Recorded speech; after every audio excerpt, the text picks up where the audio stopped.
오늘 같이 은혜 받을 말씀은 히브리서 10장 19절로 25절의 말씀입니다. 저와 여러분들이 한 절씩 교독하겠습니다.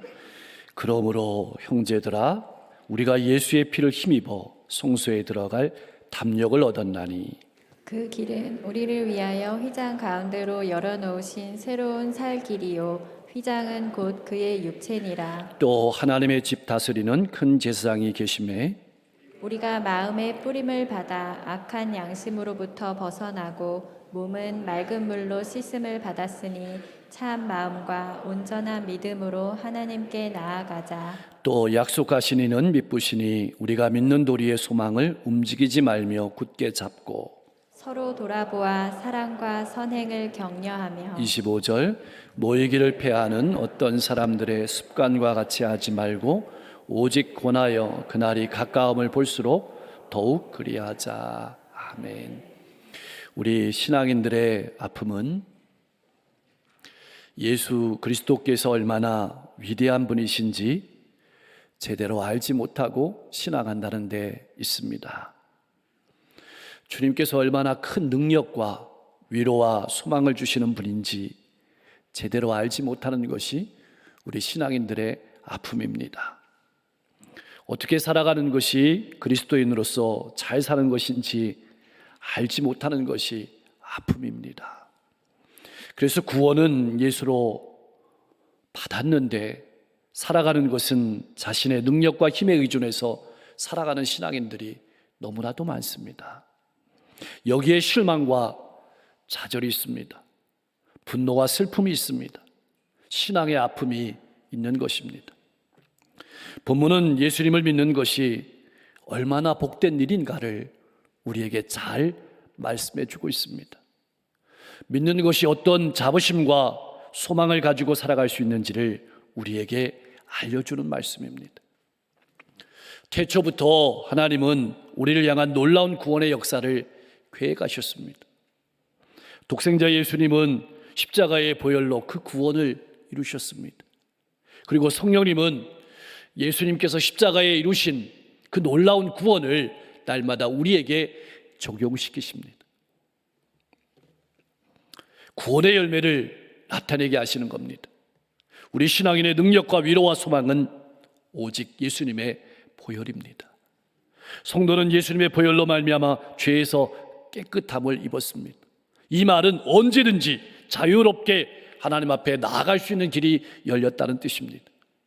이것이 얼마나 큰 축복인지를 날마다 경험하며 살아가는 것이 신앙생활이라고 말씀하고 있는 겁니다. 19절 말씀에 그러므로 형제들아 라는 말은 예수님의 보혈의 공로를 힘입어 하나님 앞에 나아가는 거룩한 성도인 우리는 어떤 삶을 살아가야 되는지 그것을 이제는 가슴속에 새기며 살아가라는 권면의 말씀인 겁니다. 사랑하는 성도 여러분, 신앙인은 어떤 사람일까요? 우리는 어떤 사람이 되어야 하는 것일까요? 우리는 예수님의 보혈을 힘입어 성소, 즉 하나님 앞에 나아가는 담력을 얻은 사람입니다. 그러므로 우리는 날마다 보좌 앞에 나가는 담대한 사람들이 되어야 할 것입니다. 담력이라는 것은 원래는 모든 것을 자유롭게 말하는 정치적인 언어였습니다. 근데 이것이 발전해서 행동을 밀고 나가는 용기라는 뜻으로 발전하게 되었습니다. 구약 시대에는 죄인인 인간이 거룩하신 하나님 앞에 나아간다는 것은 상상하지 못할 일이었습니다. 죽음을 면키 어려웠습니다. 그것은 매우 두려운 일이었습니다. 그러나 이제 우리를 위해서 속죄의 보혈을 흘려주신 예수님의 보혈에 공로를 힘입어서 우리는 하나님 앞에 당당하게 나아갈 수 있는 길이 열린 것입니다. 그래서 우리는 이렇게 찬양합니다. 기도할 수 있는데 왜 걱정하십니까? 기도하면서 왜 염려하십니까? 예수님의 이름으로 예수님의 보혈의 공로를 의지해서 하나님의 보좌 앞에 나가 기도할 수 있는 것이 우리의 특권임을 기억하며 살아가시는 행복한 성도님들이 되실 수 있기를 소망합니다. 그렇다면 그 길은 어떤 길일까요? 그 길은 우리를 위한 길입니다. 우리를 위하여 휘장 가운데로 열어놓으신 새로운 길이요 산길이다. 휘장이 무엇일까요? 그것은 하나님이 임재하시는 지성소를 가리던 막이었습니다.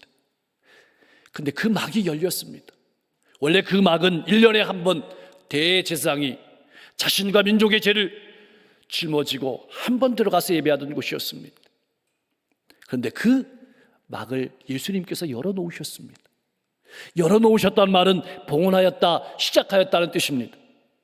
다시 말하면 이 길은 예수님께서 자기를 믿는 성도인 우리를 위해서 새롭게 봉헌하시고 시작하신 길이다. 그걸 말하는 겁니다. 그렇게 철회장막 같던 휘장이 마침내 위에서부터 아래로 쫙 갈라졌습니다. 언제 갈라졌습니까? 예수님께서 십자가에서 숨을 거둔 직후에 이 일이 일어났습니다. 이것이 두 가지 의미가 있습니다. 하나는 휘장이 예수님의 육체를 상징하는 그림자였다는 것입니다. 두 번째 의미는 예수님의 죽음은 우리가 하나님 앞에 당당하게 나아갈 수 있는 길을 열어주셨다는 겁니다. 그래서 그것이 찢어졌다는 의미입니다. 예수님께서 자신의 몸을 찢어주심으로 말미암아 우리는 그 예수님을 통해서 하나님 앞에 나아갈 수 있게 된 것입니다. 신앙이란 어떤 사람입니까? 자신의 몸을 찢어서 나로 말미암아서 우리 가정과 일터와 이웃의 사람들이 하나님 앞에 나아갈 수 있도록 그 길을 마련하는 사람입니다. 사랑하는 성도 여러분, 우리가 믿는 예수님은 어떤 분입니까? 여러분은 어떻게 고백하십니까? 예수님은 자기를 믿는 모든 성도를 하나님 앞으로 인도하는 새로운 길이요 살아있는 길입니다. 근데 여기서 우리가 눈여겨보아야 될 것이 있습니다.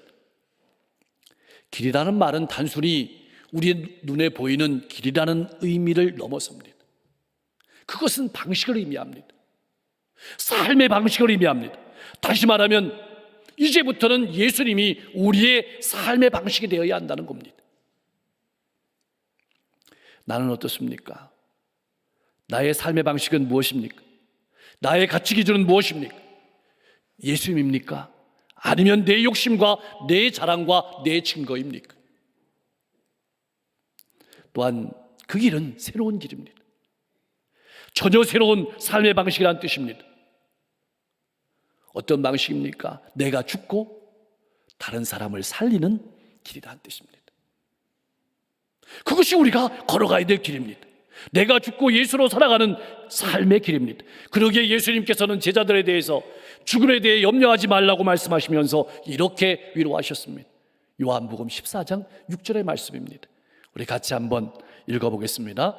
예수께서 이르시되 내가 곧 길이요 진리요 생명이니 나로 말미암지 않고는 아버지께로 올 자가 없느니라. 아멘. 여러분, 세상의 모든 염려와 걱정, 나아가 죽음을 극복하고 하나님 아버지께 나아갈 수 있는 유일한 길은 예수님이다. 그렇게 말씀하시는 겁니다. 내가 죽고 다른 사람을 살리는 길이다. 예수님께서는 자신의 죽음으로 하나님께 가는 영원한 길을 마련하셨습니다. 이 말은 보혈의 공로를 의지해서만 하나님께 나아갈 수 있다는 뜻이기도 하고, 이 말의 더 깊은 뜻은 보혈의 공로를 의지해서 살아가야 한다는 뜻이기도 합니다. 나는 무엇을 의지해서 세상을 살아가고 있습니까? 우리에게는 하나님의 집을 다스리는 큰 책상이 있습니다.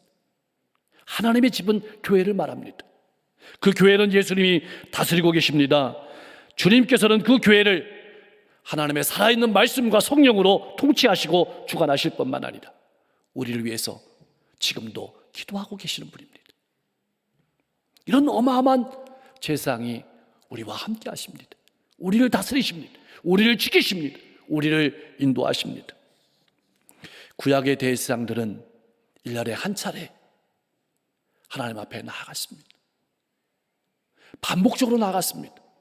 그러나 예수님은 단번에 그리고 완전하게 우리의 죄를 십자가에서 해결하셨습니다. 가장 위대하고 영원한 제사장이 바로 예수님입니다. 사랑하는 성도 여러분, 우리가 늘 살아가면서 점검하고 확인하며 살아가야 될 것이 있습니다. 그것은 바로 예수님께서 나의 영원한 대제사장임을 확인하며 살아가는 겁니다. 그분이 성령으로 우리 안에 와 계십니다. 말씀으로 우리를 세우십니다. 깨닫게 하시고 회개하게 하시고 새롭게 하시고 힘을 주십니다. 예수님께서 교회를 세우시고 지키시기에 우리가 해야 될 일이 있습니다. 그것이 새로운 삶의 방식입니다. 첫 번째로는 보혈의 공로를 힘입어서 날마다 하나님 앞에 나아가는 일입니다. 보혈의 공로를 힘입어서 날마다 하나님 앞에 나아가는 길입니다. 여름에 책을 팔았죠. 우리 이덕주 교수님이 쓰신 영의 사람 로버트 하디 읽어보셨나요? 거기에 보면 원산 부흥운동의 특징 가운데 하나가 사경회를 통해서 성령의 세례를 받은 교인들이 과거에 지은 죄를 회개했다는 겁니다. 근데 여기서 그친 것이 아닙니다. 공개적으로 자백했습니다. 여기에서 그친 것이 아닙니다. 물질적으로 남에게 해를 끼친 것이 있으면 피해자에게 용서를 구했습니다. 그리고 그것을 갚았습니다. 이것이 회개에 합당한 열매였습니다. 원산사경에 참석했던 철원 옆에 있는 김하의 새술막교회 윤성근 전도사님이란 분이 계셨는데 이분이 회개의 본이 되는 분이었습니다. 사경회 때마다 자기의 죄를 자백하고 횡령하거나 훔친 것이 생각나면 곧바로 배상하였다고 합니다. 그런 식으로 이 윤성근 전사님이란 분은 20년 전에 횡령했던 정부의 돈이 생각이 나고 그것을 갚았습니다. 이 전사님이 20년 전에 인천 주전소에서 근무할 때 한 번은 회계가 실수로 인해서 월급 외에 돈을 더 주었다고 합니다. 회사에 돌려주어야 했는데 윤성근 전사님은 그때는 예수님을 믿기 이전이라 횡재로 생각하고 써버렸다고 합니다. 근데 사경회 때 말씀을 듣고 성령의 세례를 받은 후에 그것이 횡령에 해당하는 잘못된 것임을 깨닫고 그 돈을 마련해서 하디 선교사에게 주었습니다. 왜냐하면 자신은 병으로 인생이 얼마 남지 않았음을 깨달았기 때문에 하디 선교사님이 대신 갚아줄 것을 부탁했습니다. 하디 선교사님은 마침 서울에 와 있던 윤치호에게 전달했고 윤치호는 하디 선교사님에게 받았던 그 돈을 조폐국에 당시에 탁지부죠. 돌려주었고 그것을 받았다는 영수증을 받아서 간직하게 되었습니다. 그것이 양심전 영수증입니다. 하디가 소유한 양심전 영수증은 그 주인공인 윤성근 전사님뿐만 아니라 부흥운동을 통해 회개하고 거듭난 당시의 한국 교인들에게 양심 회복과 선행을 보여주는 징표였던 겁니다. 사랑하는 성도 여러분, 우리는 하나님 앞에 그냥 나가는 것이 아닙니다. 예수님의 보혈의 공로로 말미암아 악한 양심이 깨끗해졌습니다. 우리의 몸도 맑은 물로 씻었습니다. 세례를 받고 정결함을 얻었습니다. 그러므로 이제부터는 진실한 마음과 확고한 믿음으로 하나님께 나아가는 겁니다. 쉽게 말하면 이제부터는 변화된 삶의 방식으로 예수 그리스도를 따라야 한다는 겁니다. 그러므로 온전한 믿음이란 자신이 보혈의 공로로 죄사함을 받았고 정결케 되었다는데 안주하는 것이 아닙니다. 영적인 성장과 성숙을 이루어서 하나님께 영광을 돌리는 데까지 나아가는 것입니다. 이제는 우리가 제2의 윤성근 전도사로 선한 양심을 회복하고 살아야 될 차례입니다. 꼭 기억하십시오. 성숙한 성도들은 자신이 성결하게 되었다는데 머물지 않습니다. 영적인 성장을 이루므로 하나님께 영광을 돌리는 데까지 나아가는 사람이고 여러분이 그 주인공입니다. 은혜를 받았으면 은혜 받은 열매를 나타내야 합니다. 그것이 성장이고 성숙입니다. 두 번째 우리가 해야 될 일은 소망을 굳게 잡고 믿음이 흔들리지 않는 일입니다. 우리가 붙잡아야 될 것이 무엇입니까? 사람의 감정이 아닙니다. 사람의 능력이 아닙니다. 그것은 하나님의 약속입니다. 믿부신이라는 표현은 하나님을 신뢰할 만한 분이라는 뜻입니다. 뒤집어 얘기하면 사람은 거짓말하고 변하지만 사람은 실현하고 약속을 지킬 수 없지만 하나님은 약속을 지키시는 분이다. 절대로 변하지 않는 분이다. 그러므로 우리가 어떤 고난 속에서도 어려움 속에서도 흔들리지 않고 믿음의 길을 힘있게 걸어갈 수 있는 이유는 하나님의 말씀을 붙들고 살아가는 겁니다. 아니, 하나님의 말씀에 붙들려서 살아가는 것입니다. 우리의 경험이 우리의 능력이 아닙니다. 그래서 시편 기자는 시편 119편 105절에서 이렇게 고백했습니다. 우리 같이 한번 고백하겠습니다. 주의 말씀은 내 발의 등이요 내 길의 빛이니이다. 히브리서 기자는 이렇게 우리를 권면하고 있습니다. 같이 한번 읽어보겠습니다. 그러므로 우리는 들은 것에 더욱 유념함으로 우리가 흘러 떠내려가지 않도록 함이 마땅하니라. 아멘. 여러분, 말씀에 붙들리지 않으면 우리는 떠내려가게 됩니다. 신앙에 떠날 수도 있습니다. 여러분, 말씀에 붙들려서 신앙의 경주를 힘있게 경주하실 수 있기를 간절히 소망합니다. 세 번째로 우리가 해야 될 일은 서로 사랑하고 선행을 격려하고 돌보아주는 일입니다. 여러분, 성도는 이웃을 돌아볼 때 어쩌다 가끔 돌아보는 게 아닙니다. 날마다 돌아보는 겁니다. 계속해서 그렇게 하는 것입니다. 그렇다면 무슨 목적으로 이렇게 해야 되는 것일까요? 신앙의 규제를 통해서 복음 안에서 떠나지 않도록 서로를 보관하는 겁니다. 여러분, 다른 사람을 믿을 수 없는 것은 둘째치고 나도 나를 믿을 수 없습니다. 우리가 서로 사랑하고 격려함으로 말미암아서 그것은 나를 위한 격려입니다. 그래서 로마서 12장 15절은 이렇게 우리를 권면하고 있습니다. 우리 같이 한번 읽어보겠습니다. 즐거워하는 자들과 함께 즐거워하고 우는 자들과 함께 울라. 사랑하는 성도 여러분, 꼭 기억하십시오. 우리는 개인의 신앙생활도 잘해야 되지만 공동체도 건강하게 서야 합니다. 공동체가 건강하게 서야 개인의 신앙생활도 빛이 나는 겁니다.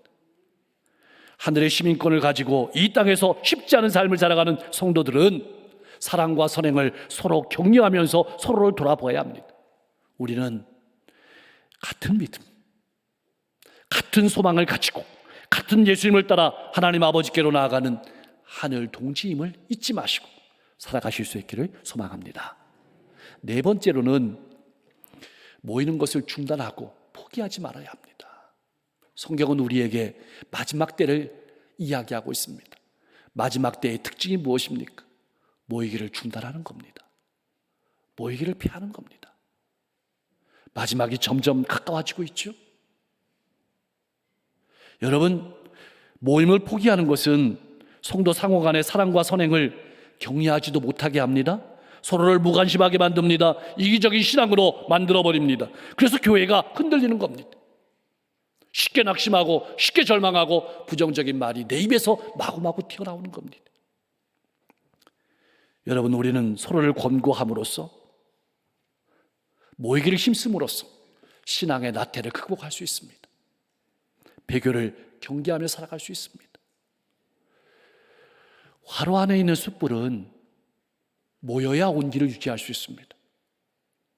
화로 안에 있어야 그 열기가 오래 갑니다. 숯불이 아무리 뜨거워도 숯 하나를 화로 밖으로 빼내버리면 금방 식어버립니다. 그 화로 안에 있어야 열기를 유지할 수 있고 방안을 데울 수 있습니다. 자주 모이고 사랑과 선행을 격려해야만 우리 교회가 이 지역과 시대 가운데 예수 그리스도의 온기를 전할 수 있습니다. 사랑을 전할 수 있는 것입니다. 함께 모여야 하는 또 다른 이유는 죄를 짓지 않기 위해서입니다. 우리는 함께 모여 살아감으로 말미암아서 서로를 통해서 배우게 됩니다. 이런저런 사람들을 만나면서 사람이란 이런 존재구나, 주님이란 이런 분이구나라는 사실을 깨달아 알게 됩니다. 때로는 낙심하고 때로는 넘어지고 때로는 실족하면서 성장하고 성숙하게 되는 것입니다. 그래서 오늘 히브리서 기자는 우리에게 권면하고 있습니다. 그날이 가까움을 볼수록 더욱 그리하자.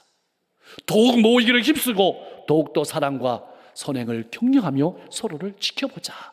이렇게 권면하고 있는 겁니다. 사랑하는 성도 여러분, 여러분의 삶에 고민이 있습니까?